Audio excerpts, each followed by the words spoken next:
2017 Acura NSX GT3 race car. The Acura NSX went on sale just a month ago, on February 25, 2016, with the launch of its online configurator. With that being the case, it's pretty easy to assume that we've heard the last news about the NSX for a while, but then Acura decides to throw us a curveball. It showed up at the New York Auto Show with a GT3 variant of the new Acura NSX. Along with the debut of this new model comes Acura's intent to homologate the model as an FIA GT3 class race car this fall. As you probably know, this isn't Acura's first rodeo, as it has ran campaigns in the 1991 through 1993 IMSA Camel Lights Championships, the 2009 American Le Mans Championships, in LMP1 and LMP2 classes, and is currently running a couple of TLX GT cars with real-time racing in the Pirelli World Challenge. Should the NSX GT3 pass its current testing with flying colors, it will partake in GT3 racing later this year. The NSX GT3 was initially developed by Acura's Japanese race engineering team and has already tested on various circuits in Europe and Japan. The car is now undergoing testing in Santa Clarita, California, under Honda Performance Development, Acura's North American Race Engineering Group. Art St. Cyr, the president of HPD, said, "The NSX was designed as a pinnacle expression of Acura precision-crafted performance, and we're looking forward to proving out its ultimate performance capabilities in GT3 racing." He continued, "We'll be working with the NSX engineering teams in Ohio and Japan to bring our dream of a truly world-class new Acura NSX race car to fruition." Given the overall acceptance and fan base of the new Acura NSX, it's no surprise Acura is so quick to jump on the GT3 wagon. While the NSX GT3 shares a lot of commonalities with the road-going NSX, it also features its own unique differences that make it ready to take on the GT3 class. With that said, let's take a look at the new NSX GT3 and what it will bring to the racetrack later this year. Update July 30, 2016, we've created a new video to cover the highlights of the new Acura NSX GT3. Let us know what you think about it in the comments section below. As I mentioned before, there are a lot of similarities between the Acura NSX and the NSX GT3. For starters, it has the same overall design, and the fascias are even quite similar. Up front, you'll notice the GT3 has a new hood that sports a much larger vent to assist with engine cooling. The headlights are the same as on the production model, and you'll notice the same precision-crafted front grille. The fascia still has those muscular and sharp arms that surround the inner corner and sides of the vents. What is new here is the air dam, which has been made taller. Below it sits a rather large front spoiler that extends several inches away from the fascia. This gives the NSX a true track-ready appearance, provides ample downforce on the front axle, and gives more overall depth to the fascia's design. To the sides, you'll see that the NSX GT3 has actually been toned down in comparison to its road-going brother. The mirrors have been moved from the corner of the front window, with the arm connecting to the door. As a result, the mirror arm sits almost vertical, and the mirror housing itself is significantly smaller.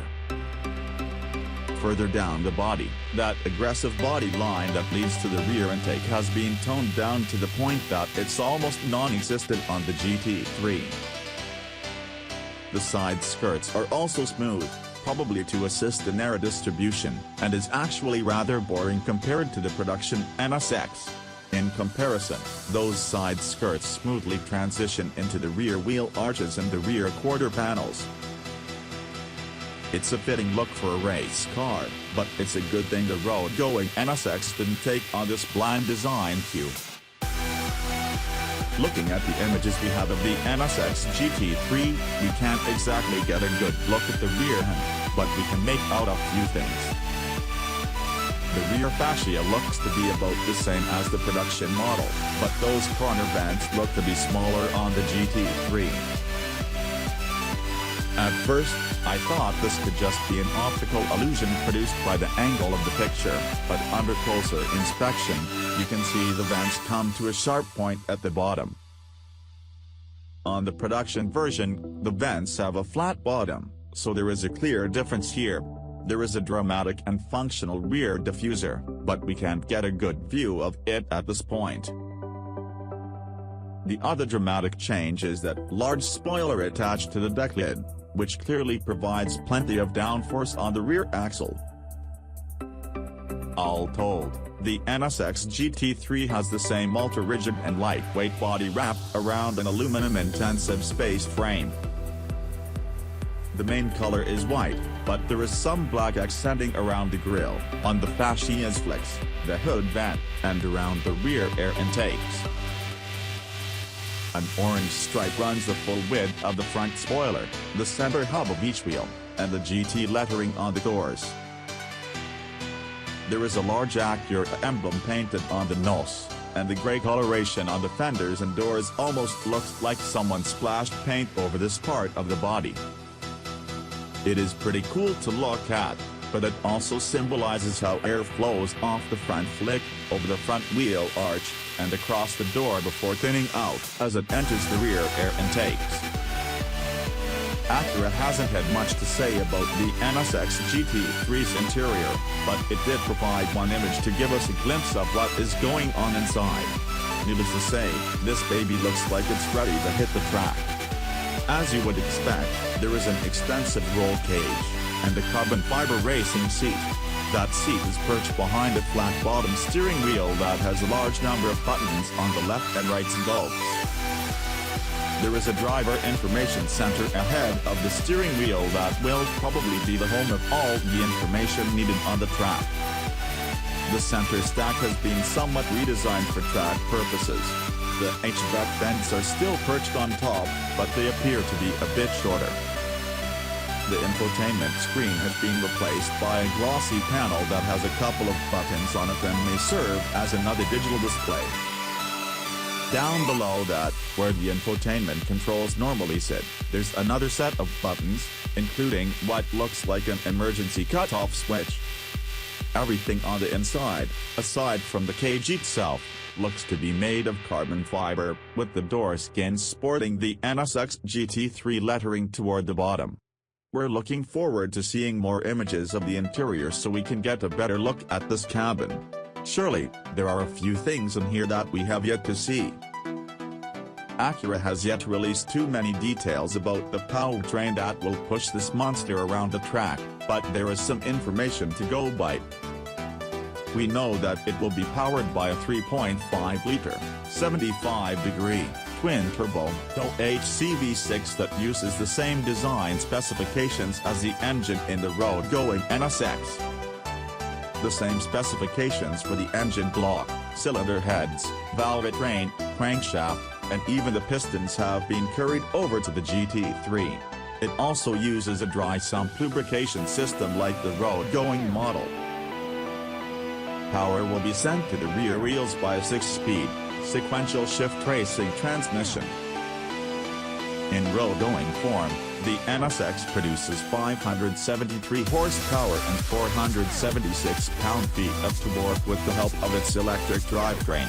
In road-going form, the NSX has a top speed of 191 miles per hour.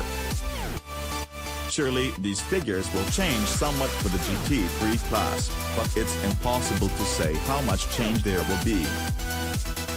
When we receive official information, we will update this section, so stay tuned. Much like the drivetrain, there is still a lot of mystery as far as pricing goes. As of this writing, the road-going NSX starts out at $168,400, so expect the NSX GT3 to cost significantly more. As a basis for comparison, the Porsche 911 GT3 R goes for $479,216 at current exchange rates, March 24, 2016, so when it comes to the NSX GT3, expect a similar price point.